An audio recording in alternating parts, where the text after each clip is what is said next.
Eco Energy and Ocala Electric Utilities have gotten together to host this 4th annual event. It's a 2-day event where we educate the kids on various things throughout the energy industry. So right now today they're doing a lineman demonstration where this is where a line tech has to put together parts for restoring the power whenever it goes out at your home. So the students are understanding that they have to wear gloves at all times for safety precautions, and that they are putting those items together to restore the power. You have to take out pins to disconnect the bolts first, then you have to put bolts back in and hang it on the power line. It's pretty hard to do, honestly, with the big rubber gloves they have to wear for your own protection. How did you do that? How did you put it back in? We talk with them about Energy 101. We talk with them about the resources. Where do we get our sources for our energy? What types of energy is under our ground that we actually use? And also we talked about solar, how the sun is actually a power source for us. We go through all of those demonstrations of letting them know how the power gets from the generation plant to their homes. We're going to also do a tour of the Ocala Electric Utilities to prove to kids that line techs aren't the only jobs in the industry. Engineers, people that actually manage the system through our GIS system of learning how to do mapping.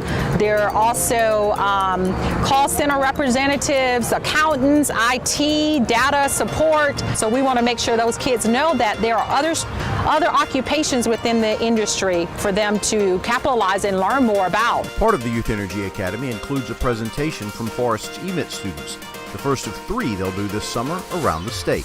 Let's face it, I'm not the one that built a robot. The students are, and so they know a lot more about the robot than I do. So they get a chance. I bring them along because they're the experts in their different areas. And we talked about different components on the robot, and those students come along to talk about their component. Since I'm on the build team, it taught me how to be on a team, so everyone gets their own piece to build, so I can then relay to them the importance.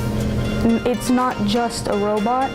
You can get those skills out of it with teamwork that you're going to need in the career field. The benefit that they get is the skills. One of the things that we focus is on soft skills, and soft skills is to be able to present yourself, be able to communicate, be able to be leaders, because your leaders are the people that usually present information, and so they get a chance to practice those skills. My motto is dedication.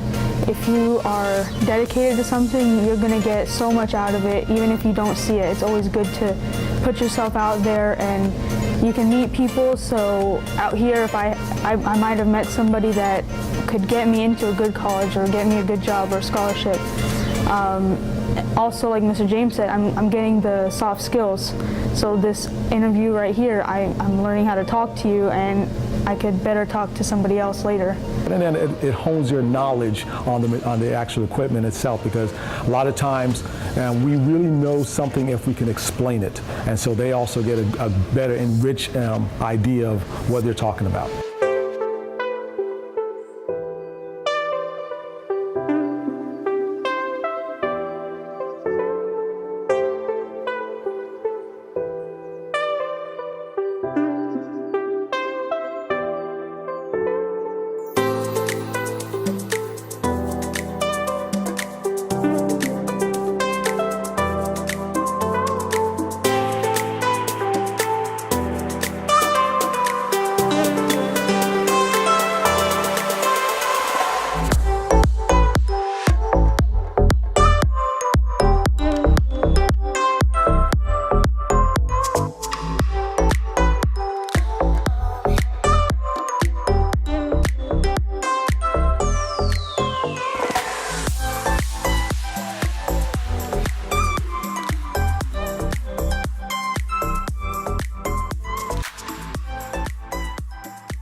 Youth Energy Academy is a program that we have really to focus on providing students with information about careers in our industry.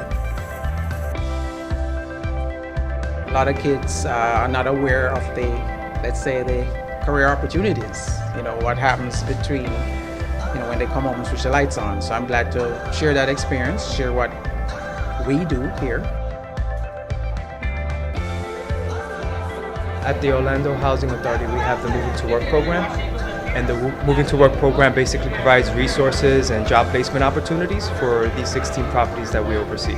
This is a great opportunity because the youth that live within those properties get an opportunity to see what they have here to offer as far as careers. So this has been so exciting for us, being able to attend the Youth Energy Academy. Just the exposure of being able to see what it is behind the scenes, learning about the different jobs and opportunities that are available for them, and then they're actually getting hands-on experience. This has opened my eyes to becoming an engineer.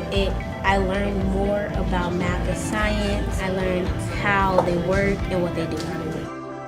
When she showed me, it showed me that it takes hard work to do all this stuff. Nothing comes easy, so you gotta be prepared and actually learn to be ready. When I get out of high school, I want to work for USC. This partnership between Siemens, Duke, and OUC is a great opportunities for these kids and these young people. And it gives them some options and it opens up their mind. And the fact that all of us come together for the benefit of this youth is remarkable. How did you choose your career? So this is an early exposure, and if I'm a child who's in school and I'm in middle school or even late elementary school, and I'm kind of getting in trouble and I'm teetering, and then I come to something like this and I see people that look like me and they're doing these things, now I'm like, oh, okay, I need to get my act together. So now when I go to high school, I'm thinking and I'm on a different path. So it kind of gives them a new exposure and a new outlook on life.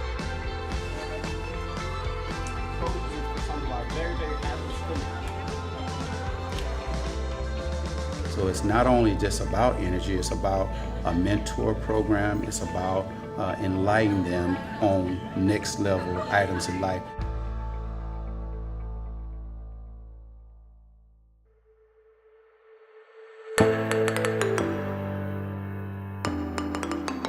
Hey guys, my name is Aaron Jackson. I'm 25 years old. I'm an engineering graduate, a speed skater, and now an Olympian.